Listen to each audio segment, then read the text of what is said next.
Good morning सबैजनालाई। आजको मौसम चाहिँ यस्तो छ, बिहान बिहान हुस्सु लागेको छ। पुसको महिना अनि हामी तमुहरूको गुरुङहरूको चाहिँ यो पुस 15 चाहिँ लोसार पनि आइसक्यो नि त। अनि यसपालि चाहिँ हाम्रो लोसार प्रोग्राम चाहिँ दुलेगौडामा परेको छ। हामी चाहिँ पालो पालो गर्छौँ, कहिले गाउँमा, कहिले दुलेगौडामा, कहिले पोखरा गरेर। यसपालि चाहिँ हाम्रो दुलेगौडामा प्रोग्राम परेको छ। चेलीबेटी फुपूहरू फुलाउने प्रोग्राम हामी भाइखलक लैलम्मेको। अनि हाम्रो चाहिँ ब्यानर यस्तो तयार भएको छ। अनि त्यसपछि हाम्रो पाहुनाहरू चाहिँ आउने क्रम जारी नै छ। अनि त्यसपछि हाम्रो चेलीबेटीहरू फुपू दिदीबहिनीहरू सबैजनाको ग्रुप फोटो पनि भयो। हामी माइती दाजुभाइ बाउ छोराहरू सबैको ग्रुप फोटो पनि भयो।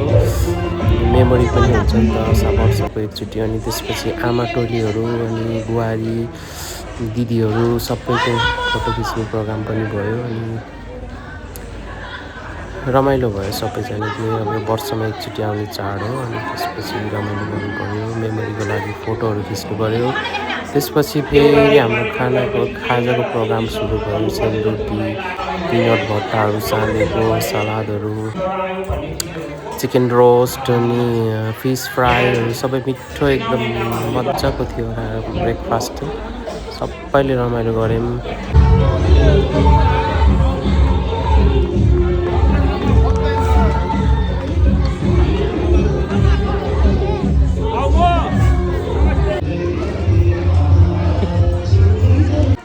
यो लोसार पर्वमा उपस्थित हुनुभएका सम्पूर्ण बाबा आमा, दाजुभाइ, भाइ बुहारीहरू,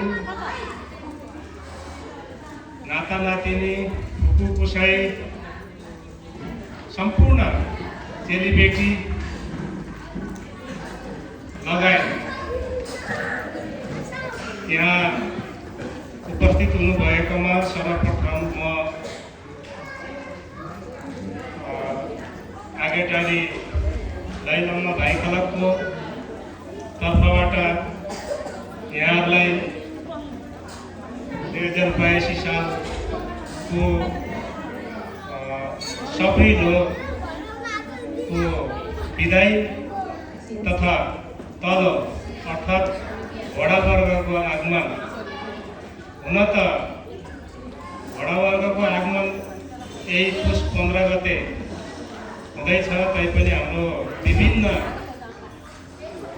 समस्याहरूको बावजुद हामीले अलिकति जस्तै कोही चेलीबेटीको भयो, दाजुभाइहरूको बालबच्चाहरू पनि स्कुल जानुपर्ने भएको हुँदाखेरि आज बिदाको दिन पारेर हामीले यसै शुक्ल गण्डकी नगरपालिका ward number 4 white house party प्यालेसमा भव्य र सभ्य रूपमा हामीले यहाँहरूलाई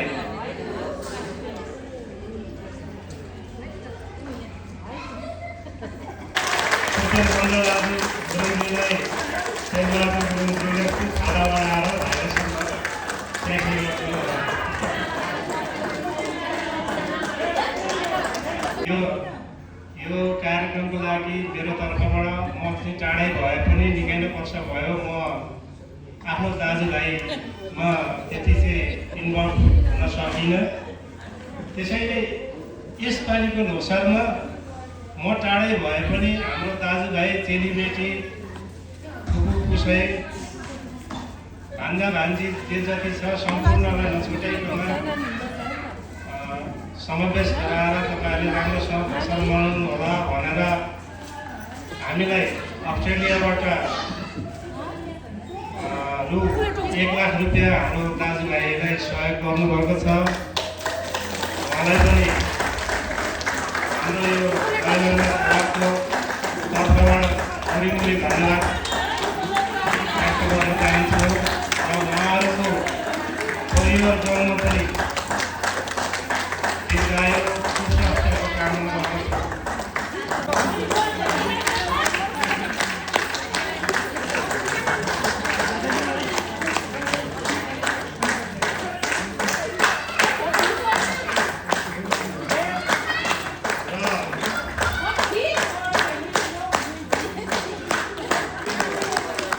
सर्वप्रथमलाई माया गरिदिनु प्रदान गरिदिनु हुनको लागि हाम्रा यसै भाइ खलाकको ज्येष्ठ नागरिक सुन्दर बन्धुलाई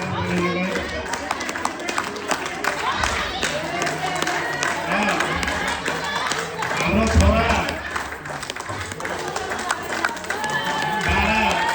बाह्र पास भएर अब ब्याचलर फर्स्ट इयर जोइन भएको छ र उहाँको पनि पढाइमा पनि धेरै हाम्रो दाजुभाइको चाहिँ नाम उच्च राखोस्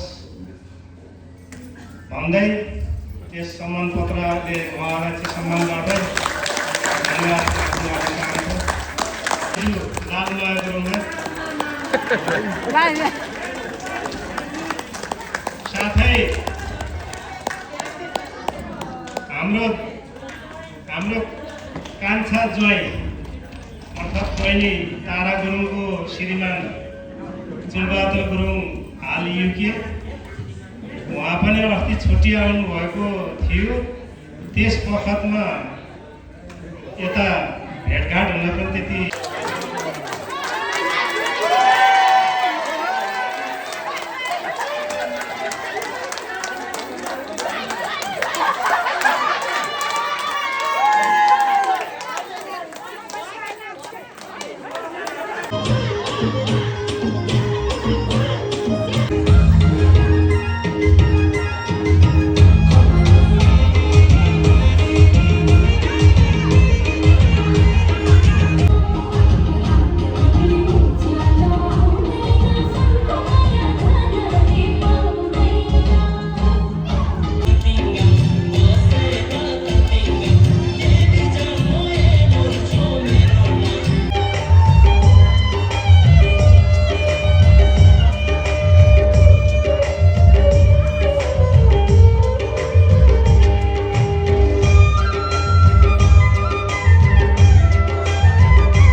नाचगान सँगसँगै हाम्रो खाना खाने प्रोग्राम पनि सुरु भयो। 3 बजिसकेको थियो।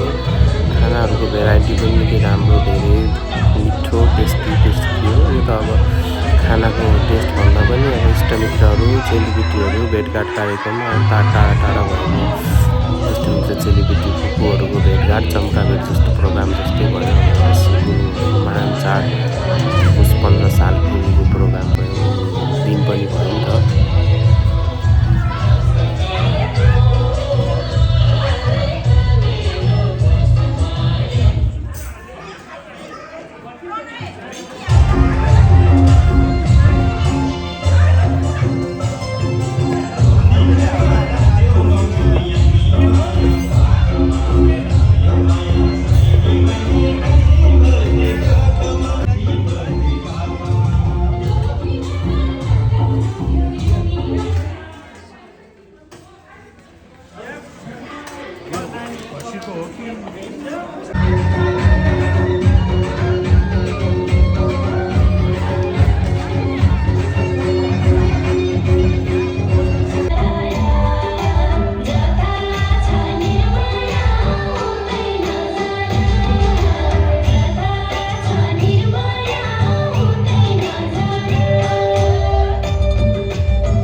प्रोग्रामको अन्तिम बिदाबादीको समयमा चाहिँ म बस्न पाइनँ। त्यसको लागि चाहिँ म चाहन्छु यति नै हो भिडियो। धन्यवाद।